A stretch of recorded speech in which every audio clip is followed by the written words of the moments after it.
It's rare these days that a game completely pulls me in. At nearly 32, life usually takes priority over big releases or late night grind sessions with friends. But horror games, those are my kryptonite. No matter how busy I get, I always find myself coming back to them for more and more spooks and scares. And when a horror game offers freedom, fluid movement and a dense sandbox world to explore, I'm instantly hooked, like the previous Dying Lights. Dying Light the Beast does exactly that. It drops you into a terrifyingly detailed world packed with challenges, exploration, and continuation of our favourite protagonist's journey, Kyle Crane. Now, I'll admit, I went in cautious with this one. Dying Light 2 left a real sour taste in my mouth a few years back, and it's clear Techland has pulled some real magic here, blending the best of the first two games into a fresh side story experience that used to be a DLC that was expanded upon. And the result? One of the most memorable sandbox horror experiences I've played in years. Honestly, I'd argue it's the best open world horror arena we've ever had. And that's coming from a Dead Rising aficionado. And here's the thing as well, it doesn't reinvent the wheel. Instead, it takes everything that works in both the franchise and the genre and serves it up in a Michelin star feast for players to devour, much like those ravenous zombies you're going to spend your time carving through. They consume, we consume. It's a cycle. The fun is non-stop, and that's why I wanted to make today's video. The player agency is front and centre, the environments are stunning, and the verticality makes every rooftop sprint or countryside drive feel handcrafted just for you. Visually, it's far more interesting than Dying Light 2, and while Haran will always hold a special place in my heart, and it's kind of a favourite of the fans, the Beast sets a unique, grittier tone. The map may be smaller, but it's denser, packed with late night encounters, loot, and infected surprises that keep you constantly on edge. Every scavenge, every rooftop chase, every desperate fight in the dark feels meticulously designed to keep you engaged and grinning through all that tension.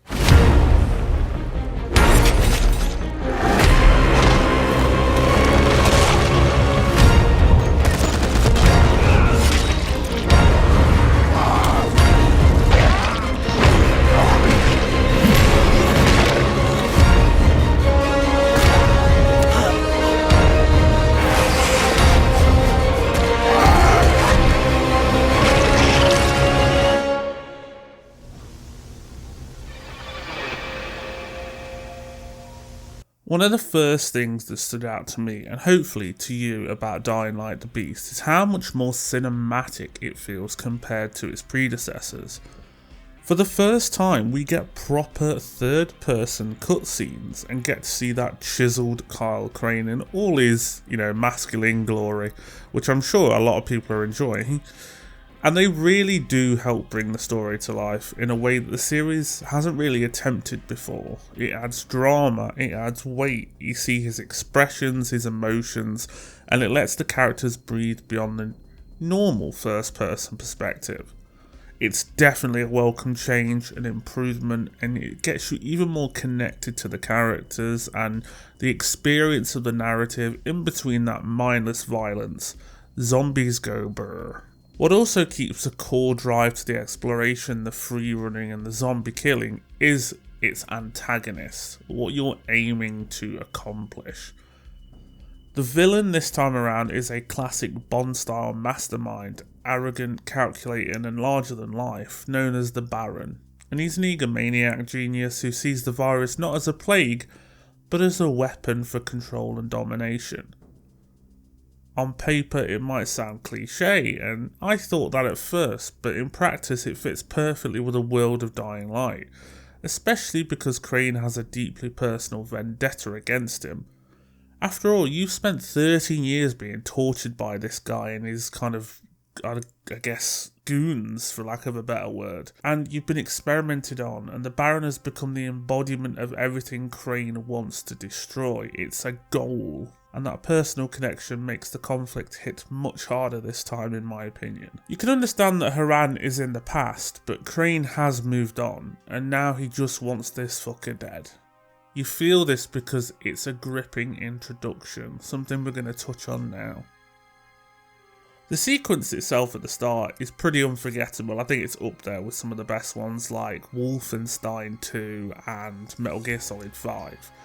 The flashbacks reveal the horrific experiments Crane endured, giving us a look back into his PTSD, his torment, and the relentless drive for vengeance. You end up crawling along the floor to freedom in a lab environment, and the violence is turned up to 11 immediately. I loved these sections and the zombies escaping and the kind of lockdown alarm. It was brilliantly done.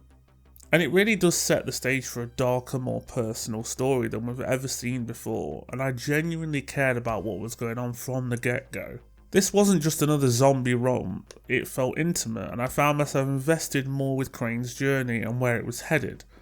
And once you're in this world, after this breakout, it's all revealed to the player, and that sandbox familiarity returns with a true focus. Now when it comes to the core gameplay loop, the Beast is a seamless blend of the original's raw intensity and mechanical improvements of Dying Light 2. It's a good mishmash. Combat has a real sense of weight and impact, especially with the melee weapons, and every swing feels meaty, every hit feels earned, and when you activate that Beast mode, all hell breaks loose. It's absolute chaos in the best way possible, ripping through enemies, unleashing visceral takedowns on bosses. It's savage, over the top, on purpose, and incredibly satisfying. There is a cool skill tree mainly focused on when Crane loses it goes full beast mode, but it also allows some player choice and other things to look at and to cater to your own playstyle. It's not as big as previous games, but if I'm honest, I prefer this. The world itself is overall smaller but packed full of things to do, and the story is more direct and it is shorter as well.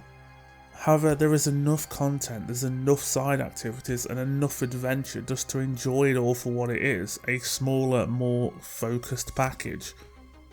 It feels like the perfect sandbox portion to digest after the last game.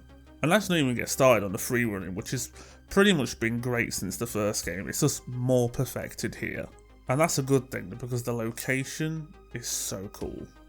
I love its vibes, and the setting is a massive win. The game takes place 13 years after the events of Haran and Dying Light 1, and this time you're in a fictional Eastern European town called Castor Woods, and it's tucked away in the Alps, so the architecture and atmosphere feel inspired by old school German and Dutch towns, and it has narrow streets, gothic details and alpine backdrops, castles, and districts that it gives off an unlike vibe you've never seen before in this series. The aesthetic is right up my street, to be honest, and the real-time day-night cycle returns with a cool weather system, and it really breathes some fresh, real life into the location, more so than I ever felt over Villador. I thought that was quite a boring set piece and location area, I guess. That's just my opinion though. If you liked it, fair dues. On top of that, the night, as we mentioned, returns, and it is terrifying again, like the first game. Low visibility, higher zombie densities, and more volatiles that really pose a threat, and those relentless special infected that make every fall dusk feel like a countdown to panic. Volatiles roam the streets, forcing you to hide, run, or carefully plan every movement, and it brings back that sense of dread here that's closer to Dying Light 1 than we ever saw in that sequel. It was very focused on humans and the impact of the world going to shit in the second game, and less about the zombies, and I think that's where they went wrong. And with the Beast, this is where they're pulling it back.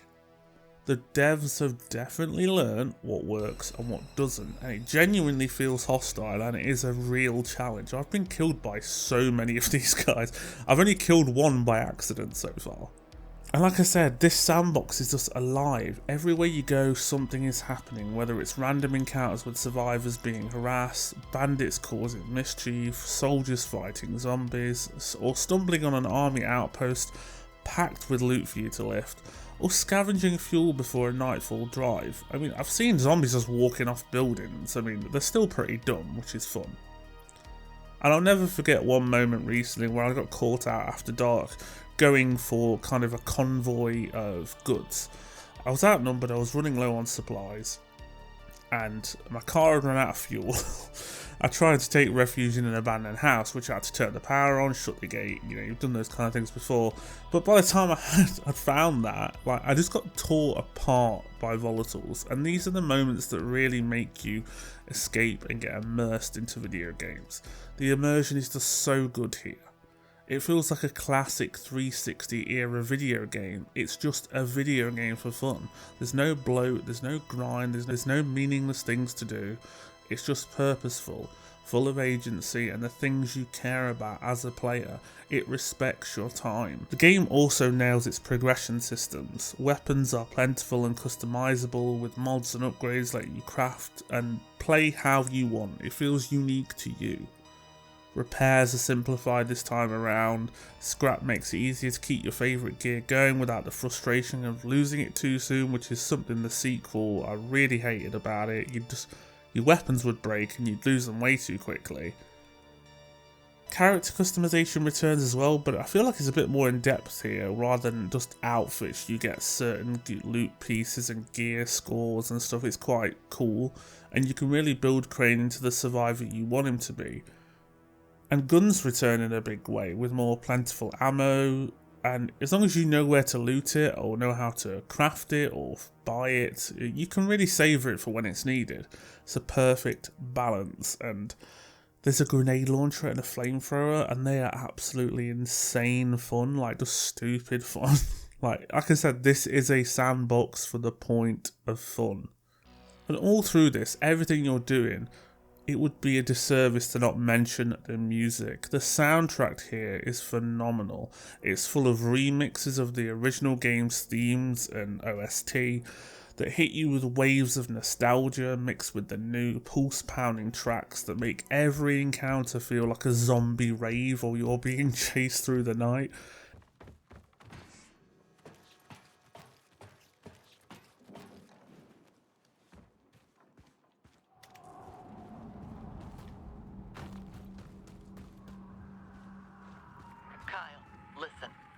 If a volatile spots you, don't try to stand and fight. Run, hide. Those things will tear you limb from limb. And even if they don't see you directly, they might see your flashlight. So be careful where you shine it. Yeah, I know. Believe me.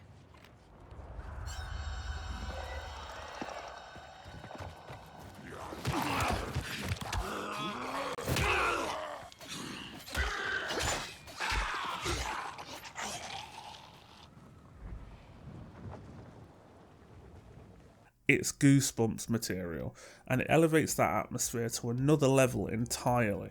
Especially during those nighttime chase sequences, the tension you will have will make your ass grip your seat. Trust me. And overall, it just feels really good seeing Crane back after all these years. I was not really a fan of Aiden, and it feels like it's coming full circle, hearing his original voice actor come back into the role, guiding us through this final chapter. Gave the story a lot of weight and stuff that was missing from Dying Light 2. The new characters you meet along the way are also more memorable. They were better written, they give narrative strong supporting castmates, and that keeps the pace moving very well. I cared more about them, their goals and their quests than any in the previous games. I mean, obviously there was special ones in Dying Light 1, but 2 felt very like, here's a load of side quests, go and do them. The narrative, the world, the motivation and the sandbox truly make this a horror game for the ages. It truly reminds me of peak Dead Rising back in the early 2000s, but a little less silly and more expansive. That feeling of just doing whatever you want solo or with friends and just running around a post-apocalyptic world just for the sake of having fun is just so refreshing in a world of games full of battle passes, bloat, grind and endless competition PvP stuff. It's just, thank you Techland, you know, this is good.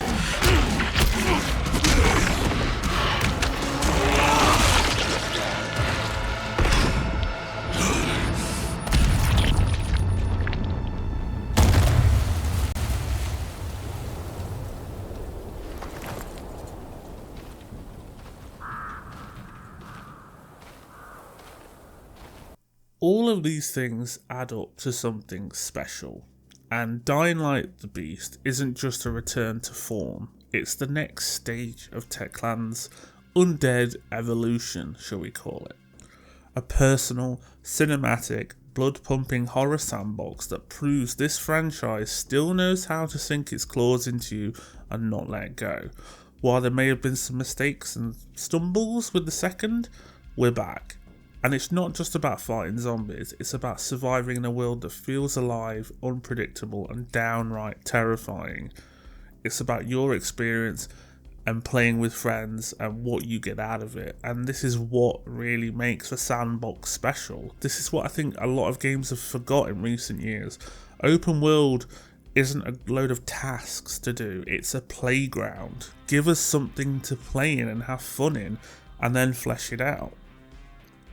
And that's the magic here, freedom and fear working together. By day you're vaulting rooftops, scavenging gear and customizing weapons to match your style. By night you're sweating bullets, praying the volatiles don't catch you scent, and sprinting through alleys like your life depends on it. Because it does, and there is a challenge and a risk reward. You will lose XP, and you don't always want to die. Every encounter, every rooftop escape, every desperate last stand feels like it was handcrafted to keep your heart racing. And yeah, we have the original game and its sequel and even some of the DLCs, but this game is almost the culmination or magnum opus of all the past entries, running on all cylinders. It's a course correction in the best way possible, something I appreciate as a fan of these games and the horror genre. It's just mindless fun, for the sake of fun, wrapped in a great package. By fans, for fans. It's the best way I can explain it.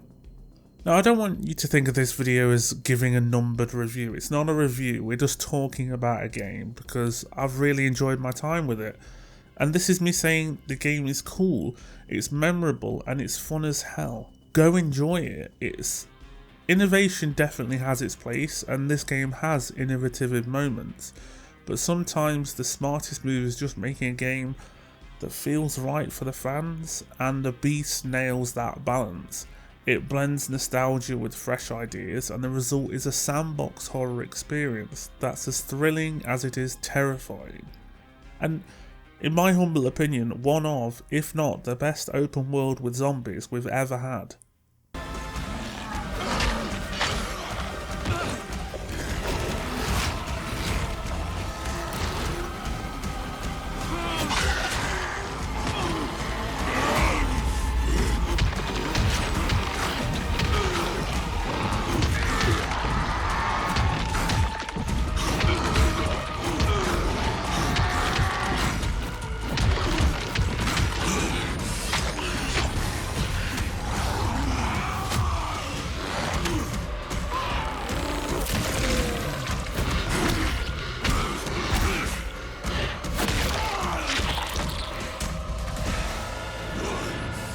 Quick side note before we do wrap this up, because I'm rambling now. It's a AAA game running and looking flawless in 2025.